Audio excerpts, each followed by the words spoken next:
Welcome to another video at Just Passing Through. This one is about work and passion for your life's work, if they aren't the same. It might happen that you don't get paid for your life's work. So, there is what you love to do, or what you consider to be your life's work. Then, there is the job of putting food on the table. Do you hate your daily job and love instead your life's work? I propose that you love both of them. First of all, you have either yourself or a family to support. That means a roof over your head and food on the table. It also means that you have your own place and need to come up with rent every month. No mooching off the folks. Things like clothes and medical expenses come into play too, but there are always ways to economize.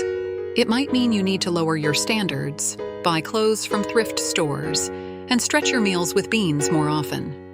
You have to put bread on the table. You just have to.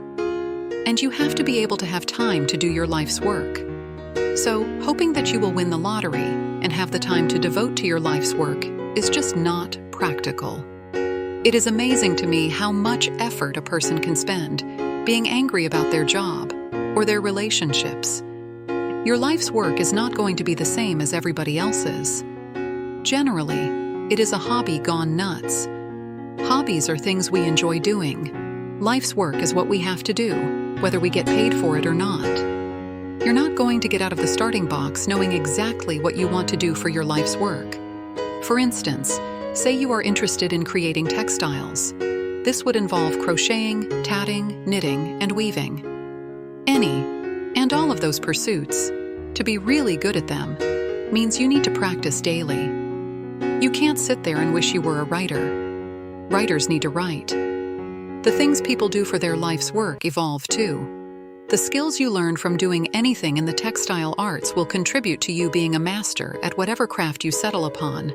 It's always nice when you can get paid for the work you do that you love, but like myself, I haven't seen much more than a couple of dollars each month in a very long time stemming from my own life's work of being a writer. Does it bother me? Well, yes and no.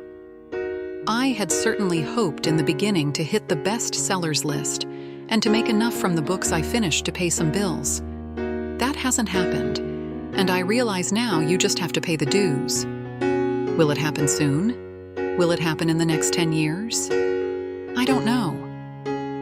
What I can tell you is that I have every certainty that I can help others.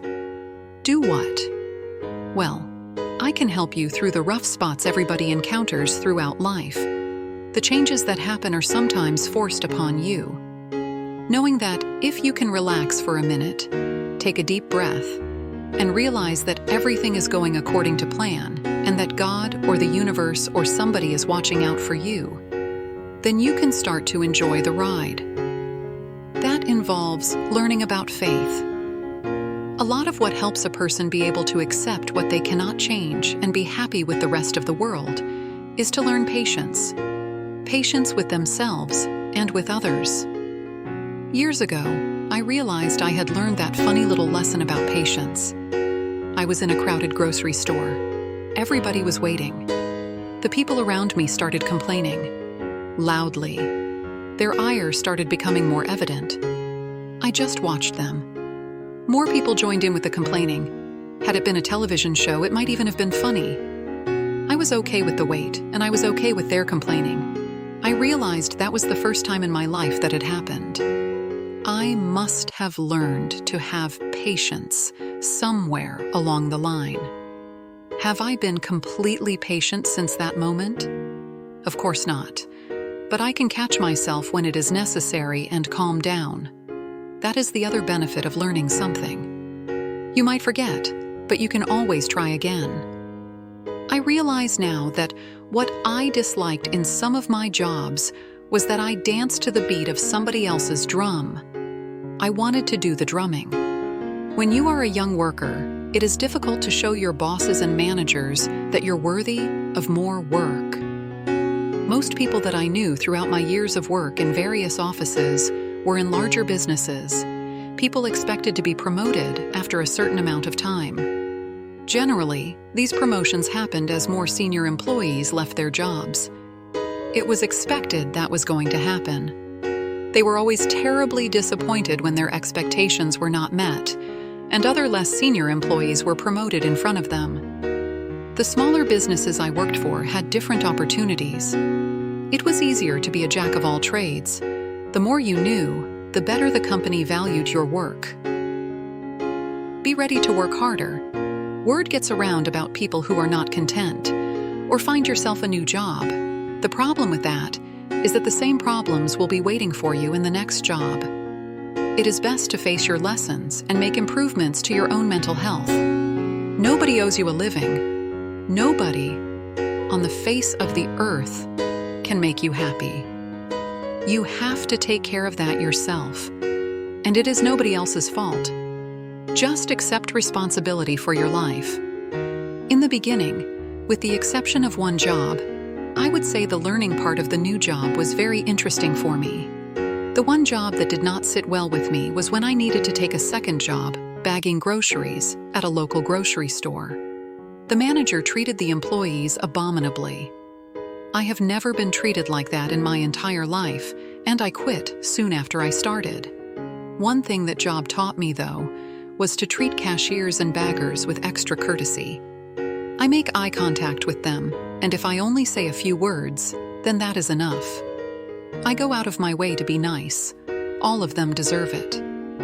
Up to the job I had before I retired, I was generally comfortable within 6 months of being hired. In that last job, the one that lasted 25 years or so, I did not learn everything I needed to learn until the first 3 years had passed.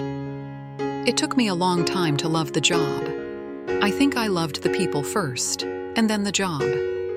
After doing the same thing for 25 years, anybody would get bored.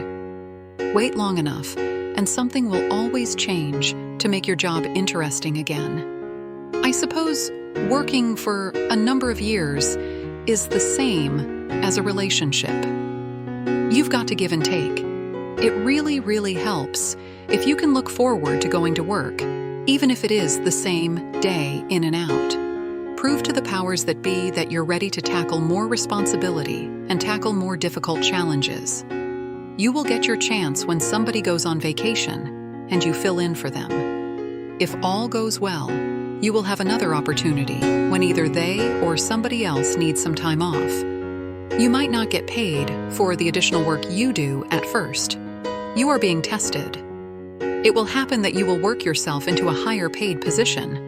As you get older, you will acquire many valuable skills, which will certainly be different for each person. If there was anything I would change in my own life, I think I would have been more serious about my writing. I would have found the discipline to write every day, even if it was only for half an hour.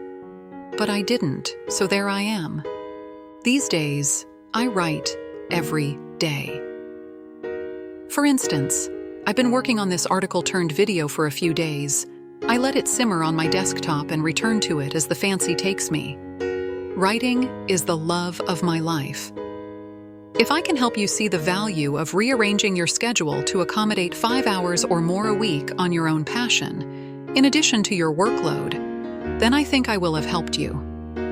Thanks for watching. Do the like, share, and subscribe thing. I will be grateful, and it will help this channel to grow.